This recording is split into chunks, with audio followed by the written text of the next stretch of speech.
So I want to attach the leash here to Buddy. If I just reach over and attach the leash, that's going to be a traumatic experience for him. And that's going to set back the progress we're making. So the first thing I want to do is just lean forward and let him have the treat. Lick it off my hand. I'm holding my hand here. Let him come back to lick it a second time or sniff it. If he doesn't, then we come over. We get another one. Same sort of situation. So I did this 2 or 3 times. The next time I want to actually touch his collar. So after I do this 2 or 3 times, I'm warming him up. Now I do this. He gets the treat. Now I touch his collar. And my hand goes away. I'm not grabbing it. I'm just simply touching it.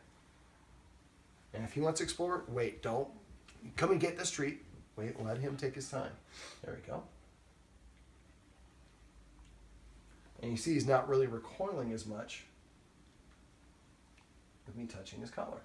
So again, for him, there's so many things that are just cause him to be fearful. So we want to break down activities, like I talked a little bit off camera, into small steps and help him practice a small step while we're utilizing positive reinforcement, include a bit of a touch. Now I'm going to try to do it with the leash, and this is I'm going to have an extra accoutrement, and my French is not very good. So I'm going to use it with my hand. Oops, sorry, buddy. Now right there, I almost fumbled it. This is a really tender stage. If something bad happens, or if somebody were to slam a door over there, or say, damn it, at the same time he's going for the treat, that can be really detrimental. So when you're doing these sort of things, you have to have really clear control of your environment.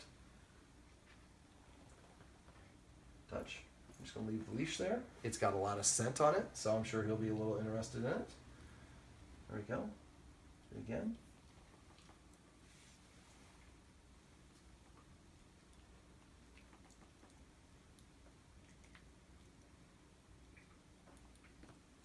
And now we've attached the leash.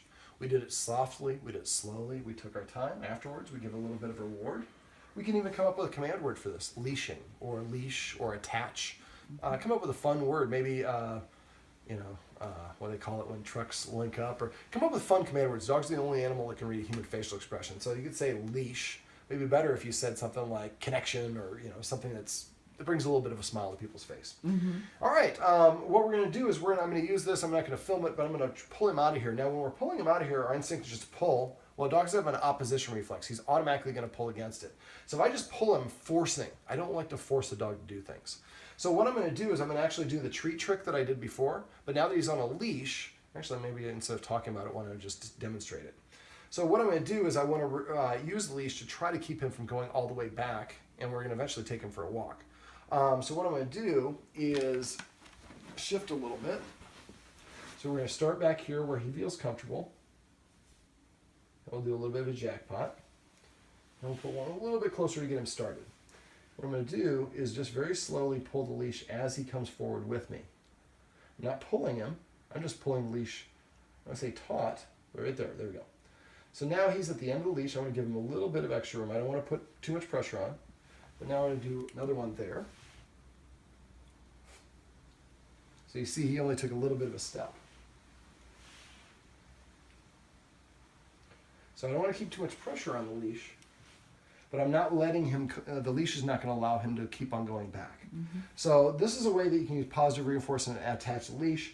This is probably going to be a really long video, so we're going to edit it, cut it here. But we don't want to just pull him away. Now, if you have to pull, you get in a situation where you don't have any choice, what I like to do is I kind of pull, and as soon as the dog comes forward at all, relax. But when I'm pulling, it's very gentle, and it's trying to do in a rocking motion to get them going forward. And every time they take a step, we relax the leash. So there's only tension on the leash when I stop. When I come forward, the tension of the leash goes away. So you see he's trying to sniff around a little bit. So if he's using his nose, that's what we want. So we'll give you a full treat if you come all the way over here for that one, buddy. And we'll get a little bit more time, a little bit more with the leash. A little bit further. Now you're getting the big boys. Now we haven't got him off his pillow. Let's see if we can achieve that here. These are the big ones, buddy. You can get that one of those. We'll put one a little bit closer. Ooh, we're off the pillow.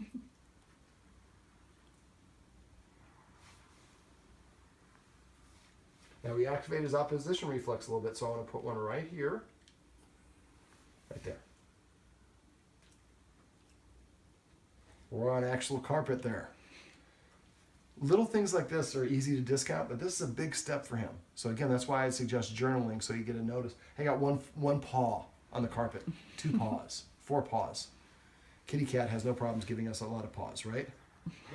All right, well, this is another example, or this is basically how you can use positive reinforcement to put the dog on a leash and then prevent him from running back away.